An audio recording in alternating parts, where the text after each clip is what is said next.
Welcome to the Global Business Insights podcast, brought to you by PSL. I'm your host, Max Kent, and I'll be joined by my co-host, Dr. Charlotte de Brabant. In Series 2, Beyond Business, we delve into the captivating journeys of the world's most exceptional business leaders, entrepreneurs, and professionals. Our mission is not only to ignite inspiration and knowledge for the next generation, but also to illuminate the path for those currently navigating challenges. Join us as we uncover the remarkable stories that transcend traditional business narratives and offer a beacon of hope and guidance. Welcome everyone to our podcast that delves into personal stories and individuals who have turned their entrepreneurial dreams into reality. And today we have a special guest, Vernon from the UK, joined with us today, who will share his unique journey starting his own business. Vernon, thank you so much for taking time out of your busy schedule to sit with us today. Maybe for our listeners, we could just get a brief, quick introduction from your side. Thank you, Charlotte and Max, for having me. So I'm Vernon Tjon-Soie-Len. I started my business, Bezos.ai, about 4 years ago. Originally, I'm from a small country called Surinam, which is a small country in South America. It's where I grew up. I left there when I was 18, and I went to study in the Netherlands first, and came to the UK to work. I went to study in the US, and I came back to the UK. So that's the short version of my story. No, I love it, Vernon, and you have such an exciting story to tell. So I think without any further ado, let's dive right into it. Vernon, if you could just tell us what inspired you to take the leap and start your own business in first place. So I was always playing with starting my own businesses. This is the current business I have is the third time I'm doing a business, but the first time that I quit my job doing it. So the first two times I had a full-time job. I was basically having a side gig, doing it for fun, to jump ship and say, this is how I'm going to make my living. But at a certain point, I think I was also scared to that I didn't know enough yet, that I needed to learn more. And that's why I was staying employed in companies, because there's more to learn, there's more to earn. But at a certain point, you just like, okay, is this it? And after doing it 2 times on the side, I decided like now it's really time to quit and put my money literally where my mouth is.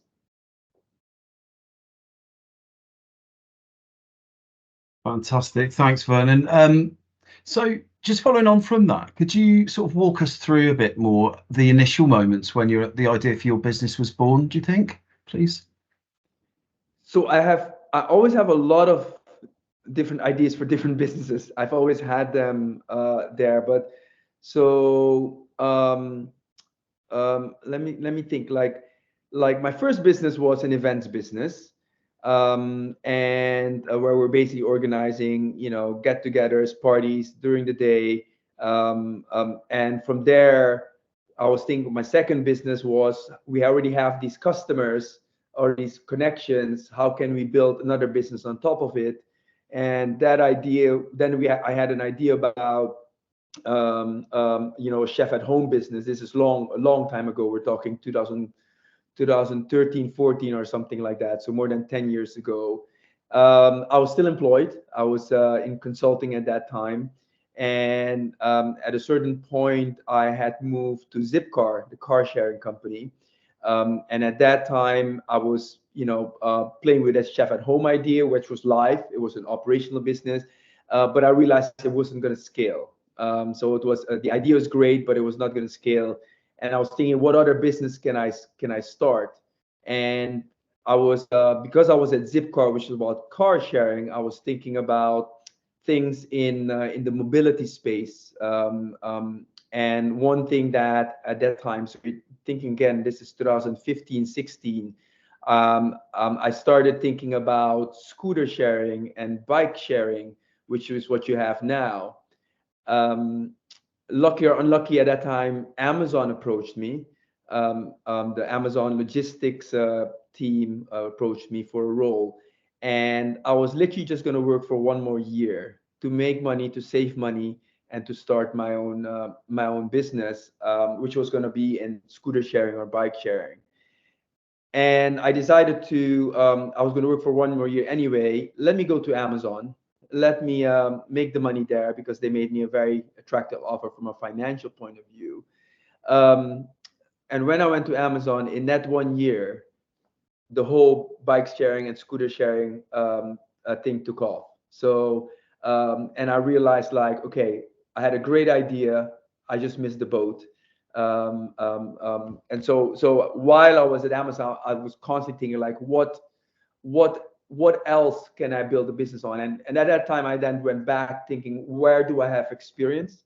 And I was at Amazon in the logistics side, and I was like, okay, I have experience there. I have experience in mobility, moving transportation effectively. And one of my, I started the business together with a friend, and he was working for a food delivery company. So we're, talking about delivery of online orders. And those are the initial ideas where we started. And at Amazon, I was running a business called Amazon Flex in the UK, which is the Uber of delivery. And so the original idea was to start with a driver marketplace, or delivery marketplace, where different companies like Amazon, like Uber, in the UK you have Deliveroo, I think in the US you have DoorDash, etc., where they need the drivers. That was the original idea, where we thought maybe we could start some kind of marketplace where all these companies can source these drivers. Um, and yeah, those were the very early thoughts, while I was still employed. And yeah, does that answer your question? Absolutely. It's so inspiring, and I can just listen to you more and more. Um, Maybe just to continue from what you were just saying, what were some of the biggest fears or doubts actually you had when considering starting your own business? I understand you were talking about you kind of missing the train, but any other fear or doubts you would like to all the, share? all the time, and you still have them. To be honest, it doesn't, I don't think it goes away. um I think the first thing is this ID big enough? For me, the second thing is, will people be willing to pay for this? Who's going to be my customers? Who's going to give me money? How will I get money? So I mean, one of the reasons, remember, I said I went to work to Amazon because it made me an offer that was very attractive and to save money. So one of the other fears I used to have is, do I have money to work without a salary for a couple of years? And so I took that fear away. But then the other fear that comes is, how long do I have until I run out of money, from a personal point of view? So um, it's all about, it's like, can you make it? And I would not say that I made it, to be honest, right? You're still on that. I'm still at the start of that journey, but it's those fears of, like, will it take off, or will I waste, the most productive years of my life on something that didn't matter? Wow. Yeah, I mean, hearing that, it just resonates with me so much. And there's quite a few things you said there that made me smile, really. If you could see my room, I'm surrounded by 12-inch vinyl. So I don't know if you're talking about those kind of events, but that's certainly what I have a background in.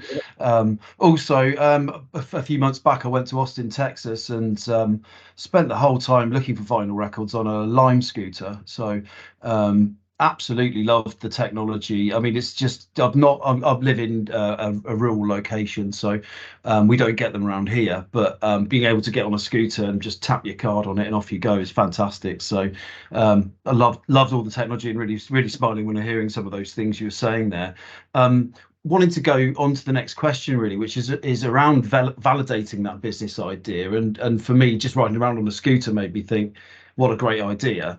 How did you validate your own business ideas before you actually fully committed to them, do you think?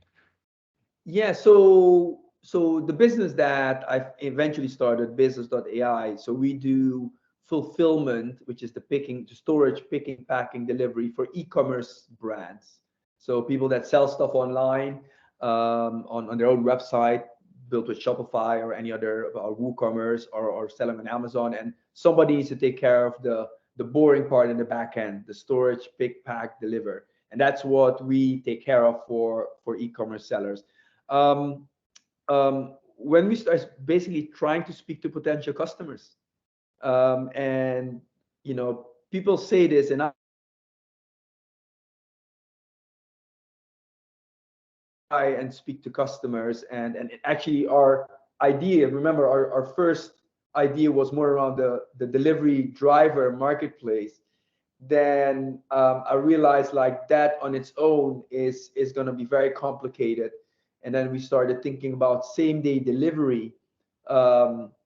um, and at that time, so to validate, that was then the idea we're going to work on. I just started calling up friends that could buy it, potential customers that could buy it, literally picking up the phone and saying, would you be interested in buying this? And this is where the business idea changed, because when I asked them about same day delivery, everybody was telling me, or the retailers, from a customer point of view, I understood that people wanted it.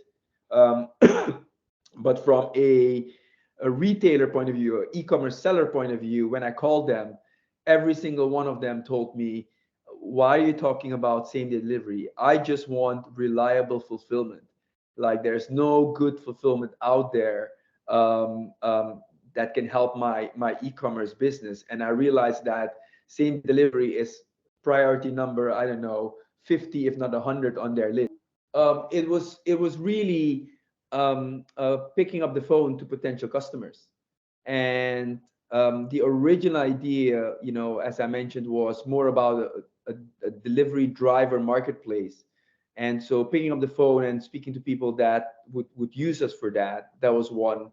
Then it morphed into doing same day delivery for e-commerce sellers, because my current business, what we do is basically doing the storage, the fulfillment, the pick and pack, the delivery, for e-commerce brands.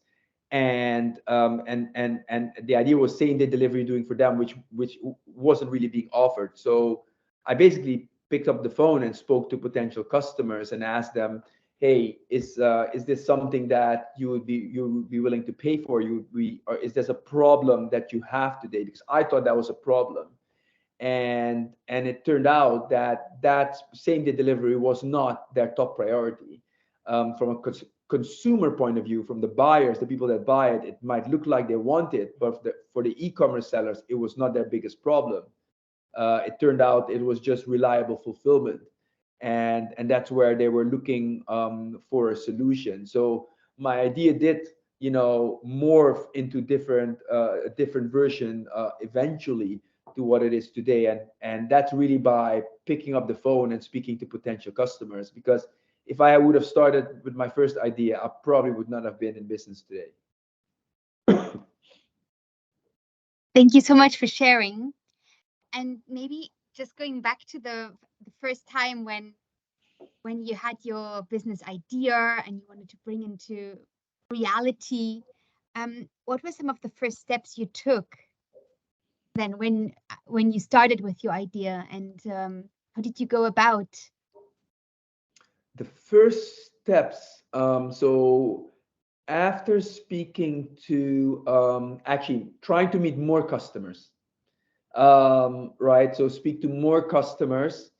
I think even the one of the other steps is, once we knew what the problem was, what the idea was, who the potential customers were, I did a couple of things. We went out to, try to raise money from friends and family, because we knew what we wanted to build at that time. And so raise money, speak to more potential customers.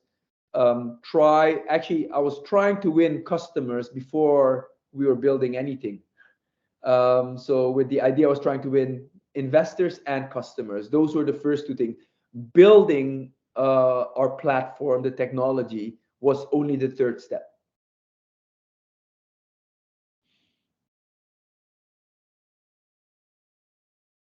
Hey, thanks, Vernon. Fantastic. It's really great to hear this and hear your development with all of this. It's really inspiring for our listeners, and the many of the people listening to this just won't have been on this journey as much as you have. So, if you're helping people avoid some of those pitfalls, I just think it's so valuable to help people along the way. Moving on to that, can you possibly share some of the challenges that you faced in the earlier stages of starting your business, and maybe some of those iterations of the businesses before, some of those challenges along the way? What were the early? I mean, in the beginning, I had a co-founder at that time, but basically you're two guys with a PowerPoint deck. You have no product, you have no customers, you have no traction. You basically keep pointing to your own professional experience that for me was more big corporate, and trying to build on that. I think that was the biggest challenge, right? You have that with customers. The customers ask, so who are you doing this for? You have nobody to point to. If investors ask, have you done this before? You've done something in the space, at one of the better companies in the space, right? So you can point to that, but you've not done. So it's basically being more than just somebody with a PowerPoint deck. I think that's for me was one of the biggest challenges. So yeah, I think that customers and money is like is the idea is there. You know what to do. You know what to build. But yeah, how do you convince those two other people, groups of people, to use you? Absolutely, I agree. But maybe was there a particular mentor or role model who influenced your decisions to become an entrepreneur? I wouldn't say a particular person. Like I come from a very simple background. My mom was a English teacher. My dad was an administrator in the government. Yet, if I think back, actually, I said my first business I did on the side. I remember my first time I did a sale. I probably was 5 or 6. I was not in primary school yet. I was sick, and at that time where I was living, my mom needed to go to school, my dad to work. They left me at home, alone, and at a certain point I got bored, and we had fruit trees.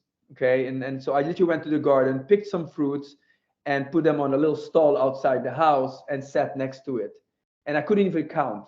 And people were walking by and bought it, and I literally made up a price, and couldn't count because I hold it up my hand, right, to for them to do the change. But so when you ask that, I'm actually thinking like, where did that come from? And maybe it comes, maybe it's because so Surinam is a third world country. It's and in those places, kind of everybody has to be an entrepreneur, but you don't think about it because everybody's a hustler in those economies. So maybe I have always been seeing people around me doing something else, having a side gig. It was normal for me as a kid. You drive by other people's house that have a little stall selling something. So seeing that is maybe like, hey, you can do that. You actually don't need to be rich. You don't need to come from lots of money to actually start a business. Um, um, so yeah, but not I would not say like in particular one person that said, oh, you should do this, you should do that, or like it's just seeing that it can happen, and that you don't need a lot to start a business. Fantastic. This is really interesting because it's that instinctive entrepreneurial spirit, I think, that's inherent in some people. You kind of either got it or you haven't, I think. And as you say, it's sort of that from an early age. If you've got that embedded in you, then you sort of can't help doing it, really. So once you got into a position where you started to get some breakthroughs and some success, can you kind of recall any of those moments when you got that, it's a bit of a breakthrough moment and start to feel some motivation from that? I mean, it's actually the two challenges I mentioned earlier. So money and clients. And so the first time we got the first investor we got, right? And not just saying yes, I will invest, but literally the money in the bank. The first customer you win. Those are moments where you're like amazing, right? I understand that. But then when you get the second one, the third one, the fourth one, then you're like, okay, we're doing something right. So those are great moments where you can start experiencing a bit of repetition, a bit of acknowledgement, that, oh yeah, it's working, because getting a second customer feels like doubling your business. A third customer, like 30, if they're all the same. So those are really moments that you're like, oh yeah, I think I get it. Thank you for sharing. And Vernon, were there times that you questioned your decision to start a business? How did you overcome these moments, if any? I didn't question. Sorry, it's more before. So even now, I'm not questioning. The only thing I'm thinking is like, if this fails, what will I do? And I'll probably try to start another business. And if I don't have the money, I'll probably go back in employment for a couple of years and then try it again. So I'm not questioning to start a business. It's more questioning like, when do I really know this business had made it?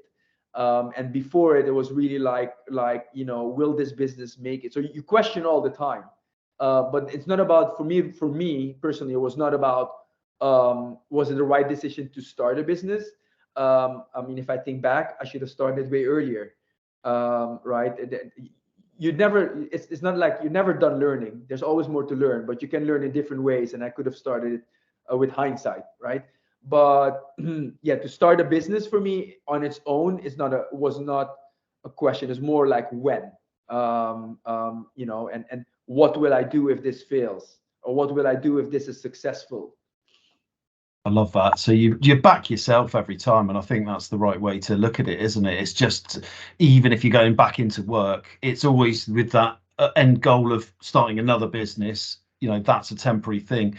People don't normally do that. They go into an employment and go, this is a career, and they stay in that job role. And I'm completely with you. I couldn't do that either. It's always about entrepreneurialism, getting back to starting a business, getting back to that idea and that seed of an idea and that thrill and the buzz of doing it. So it's lovely to hear this, that you would always go back to that, because it's just instinctive in who you are. And I think that's such a great story for everyone to hear. And when people are looking to start businesses, perhaps they may not feel like that. Perhaps they might have more doubts and less confidence and a lower risk profile than you have. And they need to hear this sort of stuff to give them the emphasis and the drive to know that it's possible. And if you keep going, you will get there.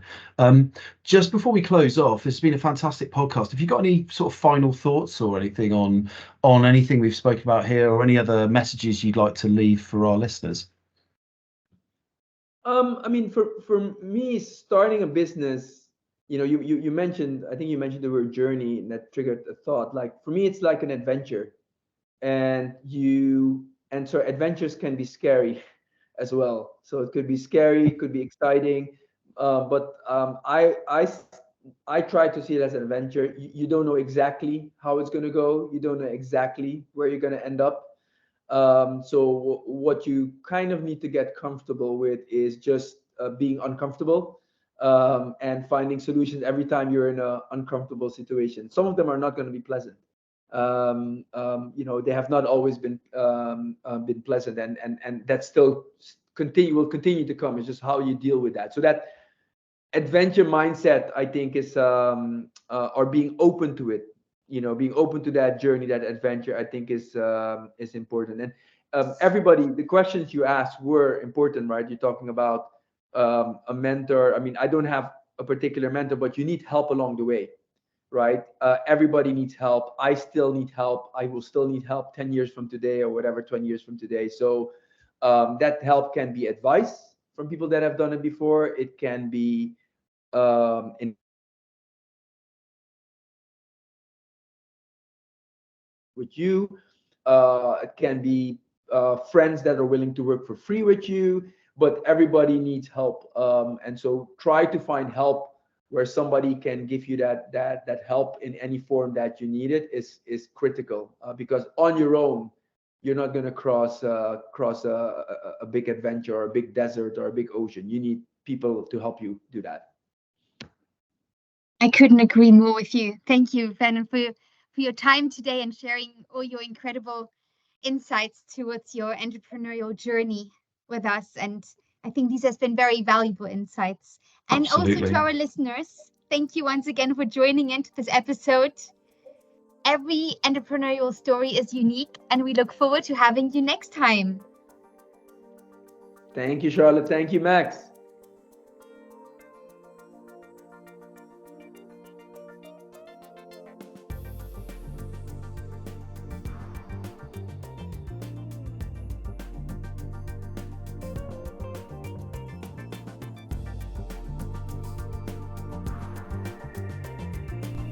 Thank you for joining us on this enlightening episode of the Global Business Insights podcast.